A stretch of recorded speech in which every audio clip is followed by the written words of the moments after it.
Let me continue with the reliability methodologies, and in this slide you can see a rough classification of the reliability methodologies. I have decomposed all the methodologies into 4 groups: guidelines, system-level models, component-level metrics, and mathematical models.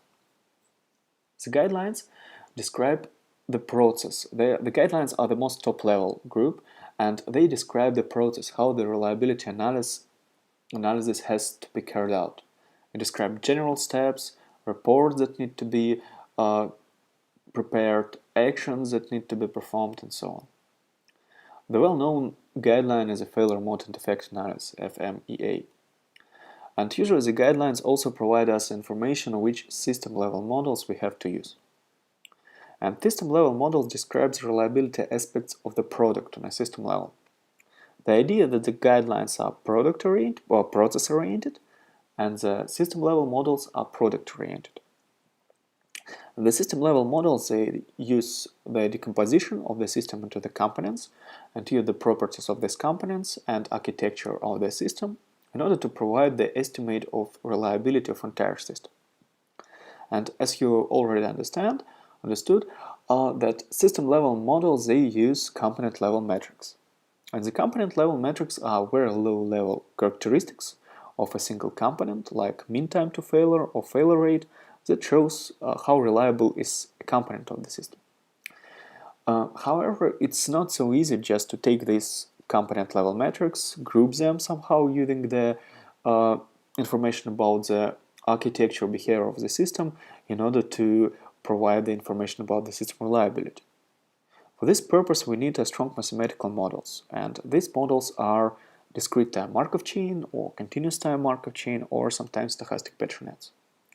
And these mathematical models, they are not only used for the reliability analysis, but the reliability models use these mathematical models in order to obtain the numerical and usually probabilistic results.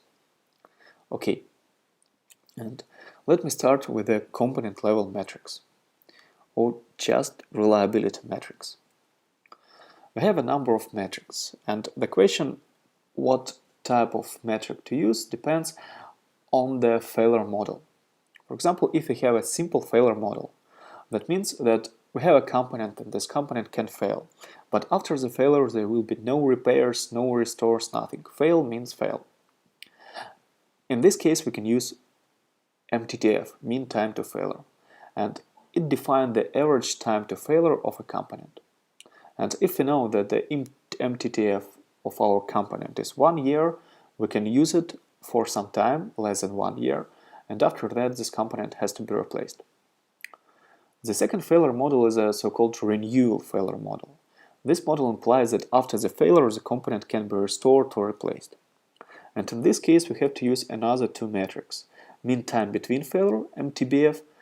It is the average time between inherited failures of the component during operation. It is something like MTTF, but between failures, because the component can be restored. The second is mean time to repair, MTTR, and it is the average time required to repair of the failure component. So, however, these 2 metrics, they do nothing with timing. And if we want to take into account such parameter as time, how the reliability of our system change with the time, we have to use failure rate and continuous failure model and failure rate as a metric. And failure rate is the frequency with which a system system component fails. It is usually expressed in a failure per unit of time, or the probability of failure in the exact point of time. So in this figure you can see the typical failure rate of the hardware component.